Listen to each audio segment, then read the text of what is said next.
Shalom saudari-saudari yang dikasihi Tuhan. Apa kabar? Saya harap kita semua dalam keadaan yang sehat-sehat dan tentunya bersemangat untuk mengikuti PA, belajar akan firman Tuhan. Nah, saudari-saudariku yang dikasihi oleh Tuhan, pernahkah kita merasa terusik melihat kenyataan di sekeliling kita? Melihat apa yang terjadi di sekitar kita, khususnya kalau kita mendengar, mengamati para wakil rakyat, para pemimpin, para pendidik, aparat, atau bahkan hamba-hamba Tuhan yang justru melakukan hal-hal yang berlawanan dengan amanat yang mereka emban. Misalnya saja korupsi, berlaku curang, tidak jujur, bertindak amoral, dan lain-lain. Tentu kita akan merasa kecewa. Kita mungkin akan marah, sedih, dan hilang kepercayaan. Yang demikian itu, saudari-saudariku, digolongkan sebagai pemimpin, tokoh, atau pribadi yang tak memiliki integritas. Dan memang harus diakui bahwa di zaman sekarang ini memang sangat langka menemukan pribadi yang berintegritas. Termasuk masyarakat biasa, para orang tua, kita juga, baik laki-laki maupun perempuan.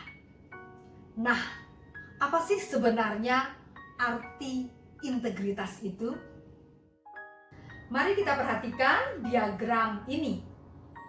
Kita lihat bagian yang berwarna biru. Bagian yang berwarna biru itu menunjukkan sistem keyakinan, nilai-nilai yang dipercaya, prinsip moral yang kita anut. Lalu bagian yang berwarna merah itu mewakili perkataan-perkataan kita. Dan yang bagian berwarna kuning itu adalah tindakan atau perbuatan kita. Pertemuan ketiganya yang ditunjukkan oleh bagian putih, itulah yang disebut sebagai integrity atau integritas. Konsistensi dari ketiga unsur tersebut, gabungan dari ketiga unsur tersebut.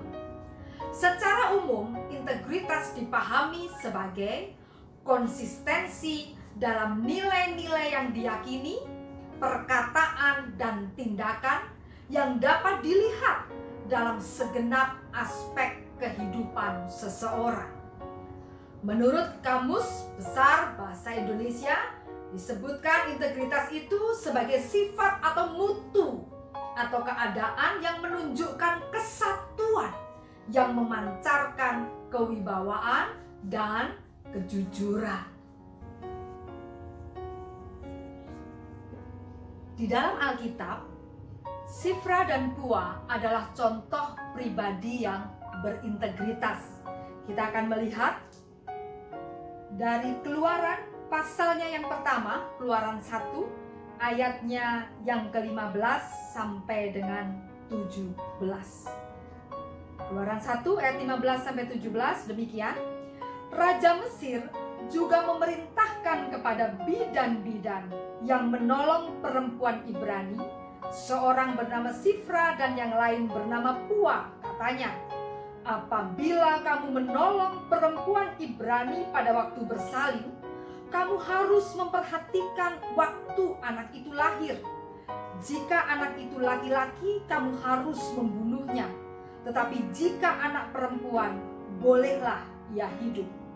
Tetapi bidan-bidan itu takut akan Allah dan tidak melakukan seperti yang dikatakan Raja Mesir kepada mereka dan membiarkan bayi-bayi itu hidup. Ya. Jadi siapakah sesungguhnya Shifra dan Pua? Mereka disebutkan tadi adalah bidan-bidan yang hidup pada zaman Firaun memerintah di Mesir. pada saat itu jumlah orang Ibrani di Mesir itu berkembang dengan pesat. Dan saat itu Firaun merasa terancam dengan keberadaan orang Ibrani yang makin banyak itu. Maka untuk menghentikan perkembangan dan mencegah kemungkinan orang Ibrani ini menjadi terlalu berkuasa, maka Firaun kemudian memberikan tugas kepada bidan-bidan, para bidan, untuk ikut dalam konspirasi yang kejam, yaitu membunuhi bayi-bayi laki-laki Ibrani, termasuk mereka yang baru lahir. Tugas ini tentunya berlawanan dengan tugas panggilan mereka sebagai bidan, yang seharusnya adalah menolong kelahiran dan menyelamatkan kehidupan bayi-bayi. Jelas perintah ini bertentangan dengan amanat yang terkandung di dalam profesi mereka sebagai bidan.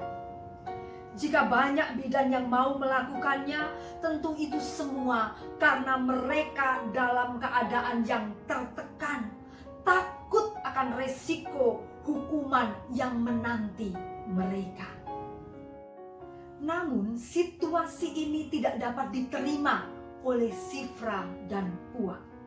Hati nurani mereka terusik. Mereka tahu bahwa tindakan membunuh bayi-bayi adalah sesuatu yang bertentangan dengan amanat profesi bidan.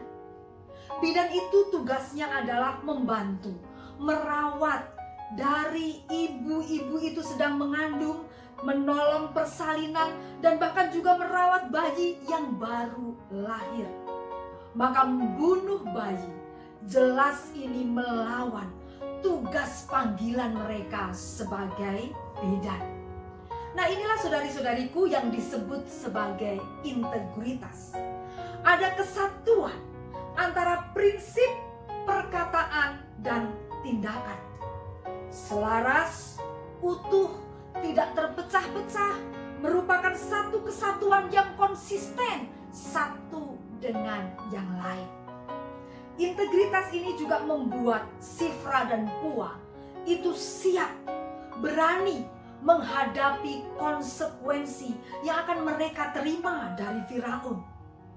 Sebab siapa yang berani melawan perintah Firaun pada saat itu? Jadi Sifra dan Pua mempunyai keutamaan-keutamaan dalam hal takut akan Tuhan, integritas, keberanian bertindak benar, dan siap menghadapi risiko. Oleh karena itu Tuhan tidak tinggal diam. Tuhan memberikan kepada mereka hikmat sehingga mereka dapat menjawab dengan tepat kepada Firaun. Mereka dilindungi oleh Tuhan dan bahkan Tuhan memberkati hidup mereka dengan mengizinkan mereka berumah tangga. Nah, saudari-saudari yang dikasihi Tuhan, sebagai pembaca Alkitab di zaman sekarang ini, kita sungguh-sungguh membutuhkan teladan integritas. Maka Sifra dan Pua dapat mengisi kekosongan itu. Baiklah kita kaum perempuan sebagai pendidik di dalam keluarga, sebagai istri, baik kaum pria sebagai ayah dan kepala keluarga, baik kita sebagai karyawan, usahawan, bahkan terutama jika kita adalah pemimpin-pemimpin di bidang kita masing-masing, maka sangat penting bagi kita untuk mempunyai integritas. Kita harus hidup dalam satu kesatuan yang utuh, selaras, konsisten antara apa yang kita yakini, prinsip-prinsip moral kita, perkataan-perkataan kita, dan tindakan kita. Sama baiknya ketika kita dilihat orang atau ketika kita tidak dilihat orang. Sehingga dimanapun dan kapanpun, dalam situasi apapun, kita itu tetap sama. Menjadi orang, menjadi perempuan yang berintegritas. Tuhan berkenan dengan integritas. Tuhan tidak menyukai kemunafikan, kepalsuan, ketidakjujuran. oportunis dan hipokrit. Integritas adalah kualitas yang tinggi, sukar, dan butuh keberanian untuk membentuknya. Namun, integritas akan membawa kita lebih dekat pada kehendak Tuhan.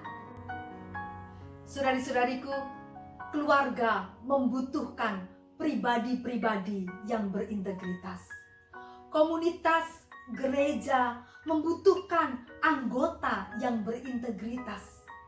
Masyarakat bangsa kita, negara kita membutuhkan orang-orang, bahkan pemimpin-pemimpin yang berintegritas. Mari kita belajar dari Sifra dan Pua. Jadilah perempuan-perempuan yang berintegritas, sehingga kita dipercaya untuk rencana-rencana ke depan Tuhan dalam kehidupan ini. Tetaplah semangat, jadilah pribadi yang berintegritas. Stay safe, stay positive, and be wise. Tuhan memberkati.